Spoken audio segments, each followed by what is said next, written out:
Politics is about addition. The saying is so obvious and almost cliche that it has been attributed to many people, among them U.S. Defense Secretary Donald Rumsfeld and our very own Senate President Eloy Amang Rodriguez. At the very least, mukhang mas nauna si Senate President Rodriguez kasi mas nauna siyang nabuhay. In an election, you need numbers to win. You need to make people who are not with you join you.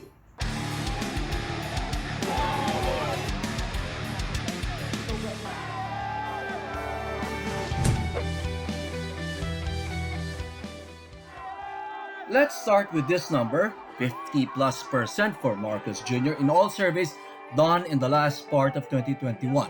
Everyone agrees 50+% is quite astounding, even with 4 months to go before voting day. Well, of course, in absolute terms, hindi pa nangyayari na a presidential candidate got an absolute majority. Kalawa, it creates momentum. Ang mahalaga is the movement of numbers. It's significant that we have not had somebody at 50%. We have had somebody at 40% maybe, but 50 is quite a significant number. I think the analysis of some campaigns, like the Isko campaign or the Pacquiao campaign, is they will get a part of this 25 to 30% supporters of Duterte. But it consolidated in Marcos. And that's what shocked a lot of people. So lahat tayo kayang magplano, pero ang Panginoon nagbibigay ng success sa lahat ng mga plano natin. Kaya kailangan magsikap, walang susuko, mga nanay at tatay, umaasa sa inyo ang inyong mga anak. Dindo Manhit managed the campaign of FPJ in 2004. Ronald Llamas was President Aquino's political affairs advisor. Both have experienced elections from inside the campaign. But our data represent, again, here's where the science is, understanding the psychographics, is that voters were telling us as early as October, then December again, that on the positive characteristics, Marcos was leading VP Leni Robredo. So how can you bring down the numbers of Marcos if the perception of the voters, he is a better person? So minsan yung preconceived notion mo is wrong because you talk among yourselves. And that has been the mistake of the yellow community, which shifted to pink, so that kind of thinking that we're better than the rest of the country. But elections is about being more inclusive, broadening your base. The first thing we need to know is where the votes will be coming from. We have 81 provinces, but not all will be as important as the 20 vote-rich provinces. The topmost is Cebu with 3 million votes. Kaya huwag magtataka kung bakit pabalik-balik ang mga kandidato sa Cebu. If there is a pattern, it's whoever wins in the Lingayen, Laguna, or L2L corridor wins the elections. That corridor includes the vote-rich provinces of Pangasinan, Central Luzon, Southern Tagalog, and the National Capital Region. Pero kung meron kang magandang margin diyan sa L2L, mahirap kang talunin. Medyo iba yung kaso ni GMA dahil meron nga siyang Garci. Medyo unbelievable yung numbers niya sa parts of Mindanao at saka sa Cebu. Yun yung nangyari noon. Pero usually, historically, ang nananalong presidente, yung nakukuha yung mga vote-rich provinces. Yan yung target ng mga kandidato. I shall make good and I shall do good for the good of all and not just for the cameras. Gloria Arroyo lost in the Lingayen to Laguna or L2L corridor in 2004 to Fernando Po Jr. And still, she won the elections. And that's because Cebu carried the vote for her. Iniaalay ko ang aking buhay at yaman sa pagtupad sa katungkulang inyong itinakda. Cebu also voted heavily for Duterte in 2016. This election cycle, Cebu is leaning heavily on Marcos Jr. based on the confidential Lilo Report. Quick glance at the Lilo Report shows it is a sea of BBM red, except in Bicol where the Bicolana Leni Robredo leads. Bicolanos, after all, are the most regionalistic. Gloria Macapagal-Arroyo did very well there. Tagalog shifted suddenly to Noynoy. Now you have Marcos did not do well there. That has always been the joke of Osmeñas. It's never done well there. But he won 2 elections. So, not really. But it's the biggest province. So, you need to be competitive. Kaya for me, at times, you might not be strong there.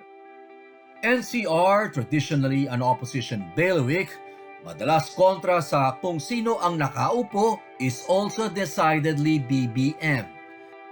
Manhit says NCR should have been an Isko Moreno bailiwick. Katulad ng ginawa ko sa Maynila, nauna ang tao, inuna ang tao bago ang kalsada. Yes. But why is Marcos doing well?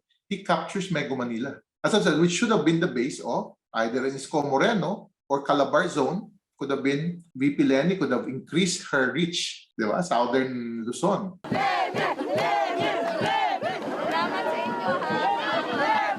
My simple analysis there is, what is the ground zero of social media in NCR and Mega Manila? So if there is disinformation through Facebook and YouTube, NCR or the Mega Manila area is the base.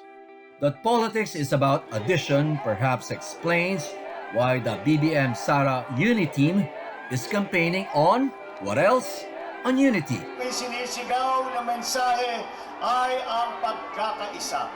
Kaya po kami ay ang naging unit team.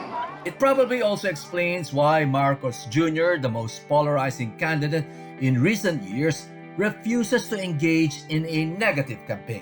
Taas noo kahit kanino na maramdaman, hindi lang sa Pilipinas. It's all part of a strategy, how to win over the undecided or the soft votes of your rivals. Sa kabilang banda ay mukhang politics of subtraction naman ang nangyayari sa Lenny Kiko campaign. Hindi maintindihan ni Manhit kung bakit bumibisita pa si VP Lenny sa mga probinsyang kukonti lang naman ang boto. Like this recent visit by the VP to Sulu for a photo op on a footbridge she funded. Mamamasyal yata sila lahat. I'm a person who has become unpopular in some of those views because for me, I'm not here to cater to my friends who are politicians. I'm here to cater to the voters. That's a common mistake of failed campaigns. Not because you have a friend there, you'll go there. You go where the votes are and build from there. Llamas agrees the 50% plus of Marcos Jr. is formidable, but it can still change. In politics, as another tired saying goes, anything is possible. Ang tingin ko, mataas pa yung capability na habulin yan. Kahit at first glance, parang napakataas. Una, hindi pa naman nagsisimula yung official campaign period. Wala pa ni isang presidential debate. At lumaki yan nitong past 2 months. Ibig sabihin, hindi yan solid. For now, it's still soft bubble. So kung makakahanap yung kanyang mga rivals ng magandang karayom para paputokin yung bubble, ay pwede pa yan. Manhit is less optimistic or more guarded. He says it won't be easy to catch up. You mentioned a tight race by mid-March. Could be a tight race, or if not, it's a loss already. Isko Moreno is back in Manila trying to regain his bailiwick by focusing on COVID response. Manhit says Pacquiao needs to do the same to regain Mindanao.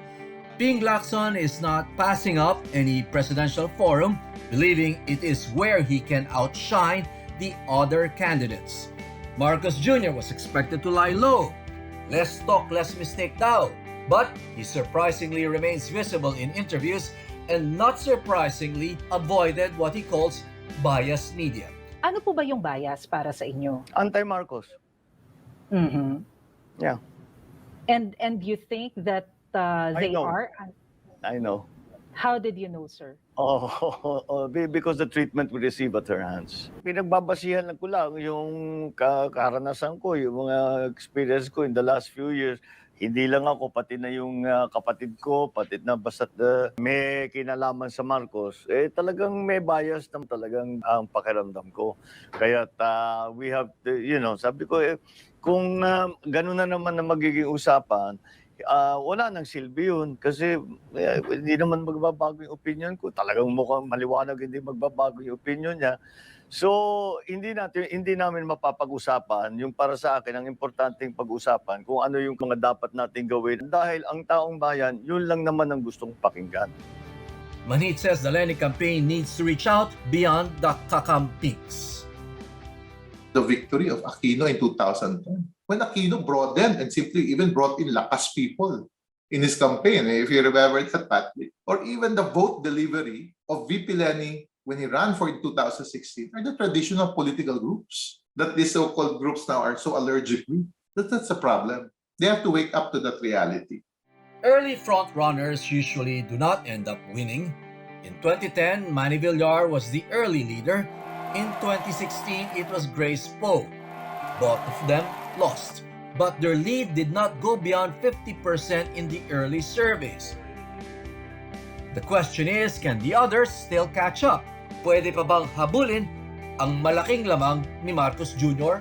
When I say for it to change, it will be very tight. That means nobody will rise out of nowhere. That means Marcos can only be beaten by these three major candidates rising in their own strength. So for this to happen, Pacquiao will rise, Isko will rise, Robredo will rise in their own little way, and maybe Isko and Pacquiao taking away from the votes of Marcos. But if that doesn't happen, Marcos will be the winner. The sad truth is that the politics of addition requires compromise. Elections are about winning. You have to bend a little to win more people to your side. It cannot be exclusive. You have to be inclusive.